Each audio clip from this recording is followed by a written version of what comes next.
요한계시록은 그 반복적인 재앙의 말씀을 통해 우리의 삶의 이야기를 영적으로 마주할 수 있는 그 영적인 지혜를 주고 있습니다. 그냥 같은 재난을 당한 줄 알았는데 그것이 기도 응답이었습니다. 어려움을 그냥 당하는 줄 알았는데 심판당하는 자들에게는 그게 아무런 의미가 없이 고난과 고통일 뿐이지만 성도들에게는 회개의 기회가 되고 구원의 기회가 되었습니다. 그래서 에베소서에서도 사도 바울은 우리가 싸울 것은 영과 육만 상대하는 것이 아니라 혈과 육을 상대하는 것이 아니고 영적인 대적자들, 악의 영들을 상대하는 것이다. 그러므로 깨어나라. 하나님의 전신갑주를 입으라 라고 말씀했습니다. 영적인 눈을 가지고 영적인 무기를 가지고 살아가라 라는 것입니다. 우리의 삶이 눈에 보이는 것으로 전부가 아니기에 혈과 육을 상대하는 것처럼 눈에 보이는 대로 이리저리 휘둘리는 인생이 아니라 하나님 안에서 하나님이 주신 무기를 가지고 승리하는 삶을 살아갈 것을 성경은 우리에게 가르치고 있습니다. 승리하는 삶이 사라지기를 간절히 소망합니다. 우리 그렇게 되고 있음을 믿습니다. 우리는 대단한 사람들이잖아요. 그렇죠? 점점 자신의 소중함을 알게 되고 이 중에서 내가 제일 잘났다고 고백하는 사람들이 되어가고 있습니다. 오늘 말씀 역시 우리에게 영적인 눈과 영적인 무기를 허락해 줍니다. 6번째 대접을 쏟는 장면이 나옵니다. 우리 12절 말씀 한번 같이 읽어보겠습니다. 또 6째 천사가 그 대접을 큰 강 유브라데에 쏟음에 강물이 말라서 동방에서 오는 왕들의 길이 예비되었더라. 6번째 천사가 대접을 쏟으니 큰 강 유브라데에 쏟으니 강물이 모두 말라버렸다라고 말씀합니다. 유브라데는 유프라테스 티그리스 들어보셨잖아요. 그러니까 유프라테스 강을 이야기하는 겁니다. 티그리스 강과 함께 메소포타미아의 문명의 시작지이기도 합니다. 우리가 성경에서 보는 바벨론 지역을 이야기하기도 합니다. 그런데 창세기 15장 18절에 보면 이런 말씀이 있어요. 우리 창세기 15장 18절 한번 같이 읽어보겠습니다. 그날에 여호와께서 아브라함과 더불어 언약을 세워 이르시되 내가 이 땅을 애굽 강에서부터 그 큰 강 유브라데까지 내 자손에게 주노니. 그러니까 하나님께서 아브라함에게 약속하신 땅이 애굽 강부터 나일 강부터 유프라테스 강까지예요. 그러니까 강이 경계가 되는 겁니다. 유프라테스 강이 바벨론과 이스라엘의 하나님이 허락하신 땅의 경계가 되는 겁니다. 그런데 6번째 천사가 대접을 유브라데에 쏟으니 강물이 말라버렸다라고 말씀을 합니다. 이 경계가 되던 그 강이 사라져 버렸습니다. 세상과 하나님의 경계가 되던 그 경계가 사라져 버렸습니다. 하나님의 사람들과 세상 사람들의 구별했던 경계가 6번째 천사가 대접을 쏟으니 사라져버리기 시작을 했다라고 말씀합니다.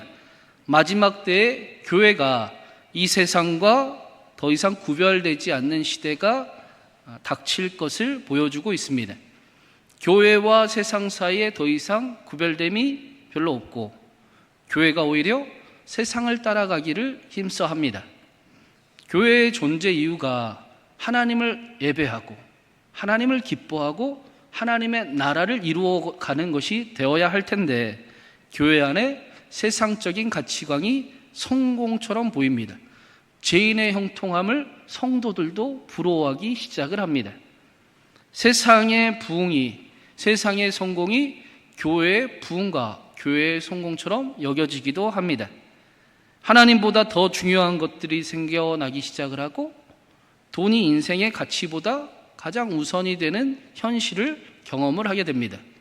그 일이 6번째 대접이 쏟아졌을 때 나타났던 일입니다. 세상과 교회의 구별이 없어지더라. 여러분, 교회가 가장 확실하게 망하는 방법이 있습니다. 어떻게 하면 교회가 망하는지 아십니까? 사람들의 합리적인 선택을 따라가면 교회는 반드시 망합니다. 사람들이 원하는 대로 여기 따라 저기 따라 그래 그 말이 맞지 그게 옳네 하고 사람의 이성을 합리성을 따라가기 시작하면 교회는 틀림없이 망할 수밖에 없습니다. 왜 그렇습니까? 우리는 우상을 따라가기가 쉽잖아요. 우리는 가만 놔두면 우상 숭배를 하기가 쉬운 존재들입니다. 이 동의가 안 되시는 것 같은데, 여러분, 우리가 원하는 기도가 다 응답되면 어떻게 돼요? 솔직하게 말하면 망하잖아요. 그렇죠? 우리는 그런 것들을 바라는 존재들이 맞습니다. 그래서 교회가 확실히 망하는 방법은 사람들의 합리적인 선택을 따라가는 겁니다. 그렇기 때문에 교회는 기도를 따라갑니다. 말씀을 따라갑니다. 교회는 기도하는 교회가 되어야 됩니다. 교회는 말씀 위에 세워지는 교회가 되어야 됩니다. 우리의 정욕과 우리의 우상을 십자가에 못 박을 수 있는 힘이 생기고 하나님의 나라를 꿈꾸는 일이 지혜가 생기는 그런 교회를 우리가 함께 만들어가는 것입니다. 경계가 사라지고 교회와 세상이 구분되지 못하는 이 세대 가운데 우리는 더 이 말씀을 붙들며 그 일을 꿈꾸며 더 기도하고 더 말씀을 사모하는 그런 교회가 되어야 될 줄로 믿습니다. 교회와 세상의 구분이 사라지기 시작했다라는 것은 영적인 전쟁이 점점 더 심해졌다라는 뜻이기도 합니다. 우리는 그 일들을 마주하고 있습니다. 교회가 세속화되기 시작하면서 우리는 자녀들을 다 잃어버렸잖아요. 우리는 똑똑하게 믿으면 성공할 줄 알았습니다. 교회가 더 잘 될 줄 알았어요. 그래, 교회도 성공하고 우리도 세상에서 성공하자라는 믿음을 가지면, 그런 똑똑한 신앙의 선택을 하면 우리 자녀들도 다 잘 될 줄 알았습니다. 그런데 우리는 자녀들을 전부 잃어버리는 그런 영적인 상황을 맞이하고 있습니다. 영적 새 생명이 사라지기 시작을 했고 남아있는 불씨마저도 사라지는 영적 전쟁 가운데 있습니다. 16절 말씀처럼 아마겟돈, 대혼돈과 같습니다. 이 일을 13절 14절에 이렇게 말씀을 하고 있습니다. 우리 13절 14절도 같이 한번 읽어보겠습니다. 또 내가 봄에 개구리 같은 새 더러운 영이 용의 입과 짐승의 입과 거짓 선지자의 입에서 나오니 그들은 귀신의 영이라. 이적을 행하여 온 천하 왕들에게 가서 하나님 곧 전능하신 이의 큰 날에 있을 전쟁을 위하여 그들을 모으더라. 사탄이 요한계시록에서 하나님의 모습을 굉장히 흉내를 내잖아요. 용의 모습과 또 짐승의 입과 거짓 선지자, 삼위일체 하나님의 모습을 닮아 보입니다. 용, 짐승, 거짓 선지자, 666의 모습을 가지고 하나님과 꼭 닮은 모습을 우리에게 보여주며 14절 마지막에 보니까 전쟁을 위하여, 하나님과의 전쟁을 위하여 그들을 모으고 있습니다. 하나님의 모습을 하고, 야, 나에게로 와라, 세상을 따르라, 내가 진짜다라고 하나님의 사람들 속에서도 자신을 따를 자들을 모집을 하고 있습니다. 이리 오십시오. 이곳이 맞습니다. 하나님을 충분히 대신할 수 있는 세상과 돈과 권력과 쾌락이 있다고 광고하며 유혹을 합니다. 구별되지 않아도 됩니다. 경건하지 않아도 됩니다. 적당히 믿어 교회를 다녀도 상관없습니다 라고 유혹하며 광고를 합니다. 14절 말씀해 보니까 사탄이 마지막 때에 마지막 영적 전쟁을 준비하고 있다라고 말씀을 합니다. 사탄이 영적 전쟁에서 승리해서 우리에게서 하나님을 빼앗는 거잖아요. 사탄의 목적은 우리를 못되게 하는 게 아니라 하나님을 빼앗기고 하나님을 잃어버리는 것이 목적이기 때문에 그렇게 빼앗고 세상의 것을 따르고 즐거워하는 자들이 되려고 영적 전쟁을 준비하고 있습니다.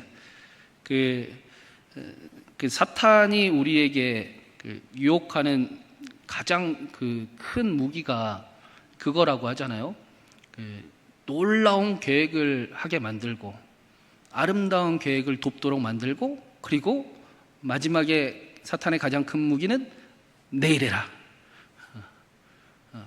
큰 꿈을 꾸게 만들고 아름다운 이상을 가지고 구체적인 계획을 하고 나서 내일 하게끔 만드는 게 사탄의 큰 무기다라고 루이스의 책에 나옵니다. 그래서 15절에 보니까 이렇게 말씀을 해요. 우리 15절도 같이 읽어보겠습니다. 보라, 내가 도둑같이 오리니 누구든지 깨어 자기 옷을 지켜 벌거벗고 다니지 아니하며 자기의 부끄러움을 보이지 아니하는 자는 복이 있도다. 마지막 때에 깨어 영적 전쟁에 준비하는 자가 되라 라고 말씀합니다. 깨어 자기 옷을 지켜 벌거벗고 다니지 아니하며 자기의 부끄러움을 보이지 않은 자가 되라 라고 말씀을 합니다. 이것이 아마겟돈 영적 전쟁에 임하는 성도의 모습이다 라고 말씀을 하는 겁니다. 깨어 부끄럽지 아니하고 옷을 입은 자의 삶을 살아가라. 이걸 에베소서에서는 이렇게 말씀했잖아요. 에베소서 6장 10절도 한번 읽어보겠습니다. 끝으로 너희가 주 안에서와 그 힘의 능력으로 강건하여지고 마귀의 관계를 능히 대적하기 위하여 하나님의 전신갑주를 입으라.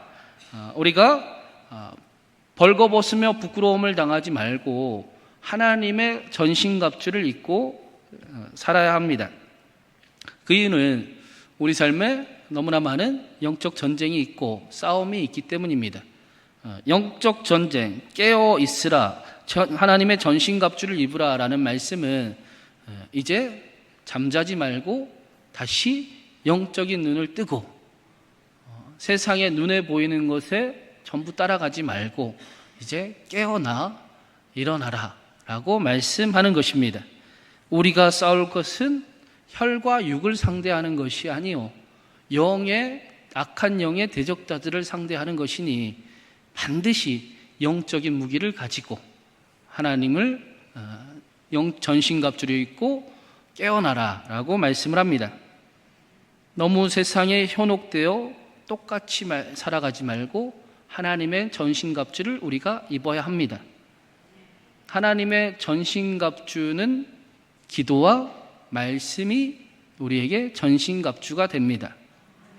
눈에 보이는 대로 판단하며 살아가지 말고 사람이 원하는 대로 그렇게 따르며 그것이 행복일 것처럼 착각하며 살아가지 말고 반드시 기도하고 반드시 말씀에 세워지는 삶을 이제부터는 더 살아가야 된다. 왜 그렇습니까? 영적 전쟁이 우리에게 있기 때문입니다. 그렇기 때문에 우리는 더 살아가야 됩니다. 여러분, 우리가 안 좋은 일을 만나면 어떻게 해야 됩니까? 실망하고 낙심하고 힘들어야 됩니까? 아니면 그렇기 때문에 더 일어나 기도해야 됩니까? 사탄은 우리를 오늘도 넘어뜨리려 하고 실망케 하잖아요. 그래서 우리는 그 일을 하나님 앞에 가지고 가. 하나님이 우리에게 내가 너에게 영광을 걸었다라는 음성을 듣고 하나님, 내가 그렇기 때문에 더 기도하겠습니다. 내가 고난 뒤에 있는 영광을 반드시 볼 것입니다. 선포하며 더 기도하는 삶을 살아가는 것입니다. 하나님의 전신갑주를 보면 재미있는 게 있잖아요. 등이 없잖아요. 그래서 그 철로역정에도, 존 버년의 철로역정에도 크리스천에게 전신갑주를 선물을 해줬는데 등을 보호하는 게 없어요. 그래서 등을 보호해주는 왜 장군은 없나요? 라고 물으니 그에 들려오는 대답이, 싸움에서 물러나 적에게 등을 보이며 후퇴할 작정입니까? 당신은 도망갈 생각부터 하고 있습니까? 라고 다시 묻습니다. 하나님의 전신갑주를 전신갑주가 등을 보호해주는 갑옷이 없는 것은 도망칠 이유가 없기 때문입니다. 도망칠 필요가 없기 때문입니다. 우리는 도망칠 수도 없습니다. 이제 예수님을 안 믿을 수도 없어요. 후회도 소용이 없습니다. 그냥 빨리 믿는 게, 확실히 믿는 게 인생의 지혜입니다. 연세 드신 분들은 제 말을 이해를 하죠. 우리 청년들, 우리 젊은 권사님들, 도망쳐봐야 소용이 없습니다. 도망칠 필요도 없습니다. 도망치지 않아도 되기 때문입니다. 우리는 사실 도망치지 않아도 됐습니다. 15절 말씀을 자세히 보면, 보라, 내가 도둑같이 오리니 누구든지 깨어 자기 옷을 지켜 벌거벗고 다니지 아니하며 자기의 부끄러움을 보이지 아니하는 자는 복이 있도다. 여러분, 이게 누가 말씀하시는 겁니까? 예수님이 말씀하시는 거잖아요. 사도 요한이 환상을 보고 있는데 경계가 사라지고 영적 전쟁이 일어나는 것을 보고 있는데 갑자기 예수님의 환상이 들립니다. 충분히 두려워하고 염려할 수 있는 상황에 예수님이 요한과 함께하고 계심을 말씀으로 보여주고 있습니다. 강물이 말랐다라는 것은 경계가 사라졌다라는 의미와 동시에 또 다른 의미가 있습니다. 성경에 강물이 마를 때가 언제였습니까? 물이 말라서 홍해가 갈라졌잖아요. 요단강이 갈라져서 여호수아가 약속의 땅을 들어갔습니다. 하나님의 구원의 역사가 나타날 때 강물이 말랐습니다. 강물이 마르는 모습은 심각한 그 영적 전쟁과 고난 속에 하나님의 구원과 승리와 선물이 약속되어 있음을 동시에 함께 보여주는 것입니다. 우리는 강이 마른다라는 표현이 그렇구나 라고 할 수 있지만 유대인들은 이게 무슨 표현인지 알았어요? 강물이 말랐네, 홍해가 갈라졌네, 요단강이 갈라졌네, 근데 경계가 사라졌다고 그러네. 세상에 영적 전쟁이 있지만 승리는 우리의 것이구나, 승리할 수 있구나, 도망칠 필요가 없구나, 뒤돌아볼 필요도 없구나, 내 눈에는 점점 고난이 심해지는 것 같고 이제는 다음 세대를 다 잃어버린 것 같고 이제는 기회가 사라져지는 것 같지만 아니, 하나님의 구원이 거기 있습니다. 깨어 기도하여 하나님의 일을 쟁취해야 됩니다. 그렇기 때문에 우리는 두려워하지 않고 오히려 더 기도하기를 결단합니다. 하나님이 이기심을 압니다. 하나님이 이기실 것을 확실합니다. 모든 일을 합력하여 선을 하나님이 이루실 것입니다. 그렇기 때문에 우리는 더 기도할 것입니다. 이 일을 눈으로만 판단하지 아니하고 그 뒤에 일어나는 일을 꿈꾸며 우리는 고난 뒤의 영광을 향해 나아갈 것입니다 하고 선포하는 것입니다. 그리고 이렇게 실제로 살아간 사람들이 있었습니다. 그 니케아 공의회 얘기를 제가 해드린 적이 있었는데 기독교인들의 최초의 회의를 니케아 공의회라고 합니다. 기독교가 국교가 되고 나서 처음으로 신학을 공식적으로 이제 국교가 되기 때문에 이렇게 믿어야 됩니다 하고 신학적인 정리가 필요했던 거예요. 그래서 처음으로 모였습니다. 근데 초대교회 신학이 있으면 얼마나 있었겠습니까? 박해를 피해 몸을 건사하기가 바빴고 살기가 바빴고 믿음을 지키기가 바빴던 때였습니다. 그런데 이 니케아 회의에 또 다른 이름이 있다고 그랬잖아요. 니케아 회의를 장애인들의 모임이라고 부릅니다. 왜 그랬냐? 초대교회 회의를 신학을 세우려고 모이는 사람들을 봤더니 예수님을 믿다가 손이 하나가 없고 예수님을 믿다가 허리가 굽혀져서 펴지지가 않고 어떤 사람은 카타콤에 계속 살다가 지팡이를 짚고만 살아야 되는 그런 모습의 사람들이 모였습니다. 예수 그리스도의 복음을 위해서 기꺼이 내가 그 일을 살아갈 수 있습니다.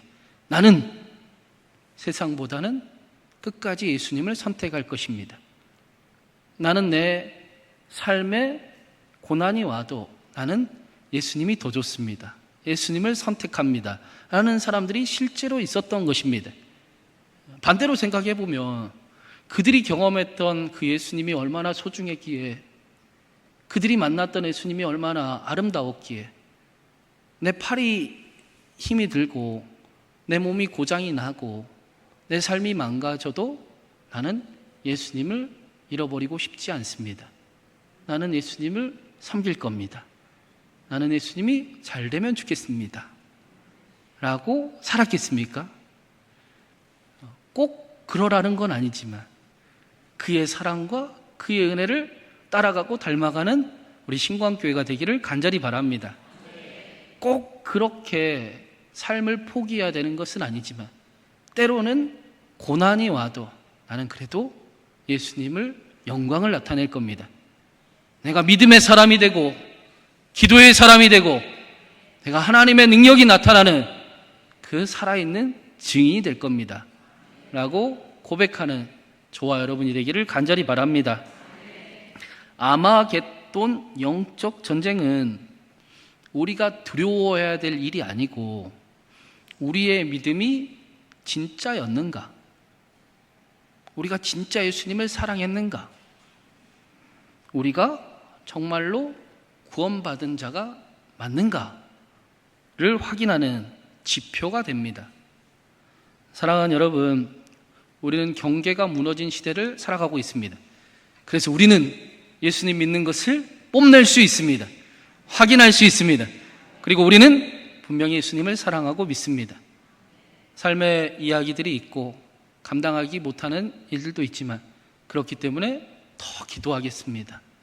하나님, 내가 하나님의 영광을 나타내기를 원합니다. 하나님이 나에게 영광을 거셨다 하셨는데 내가 그렇게 살아보겠습니다 하고 살아가는, 고백하는 저와 여러분 되기를 간절히 바랍니다. 다시 깨어 일어나 영적 전신갑주를 입고 다시 기도하는 사람이 되고 다시 말씀을 지키는 사람이 되고 다시 하나님의 말씀을 믿는 저와 여러분 되기를 간절히 바랍니다. 그래서 우리의 기도대로, 우리의 믿음대로, 우리의 허락하신 그 선물하신 말씀대로 우리가 우리의 다음 세대를 다시 살리고 우리 교회를 일으키고 우리의 가정과 우리의 삶의 자리에 하나님의 아름다운 나라를 이루어가는 저와 여러분 되기를 주님의 이름으로 축원합니다.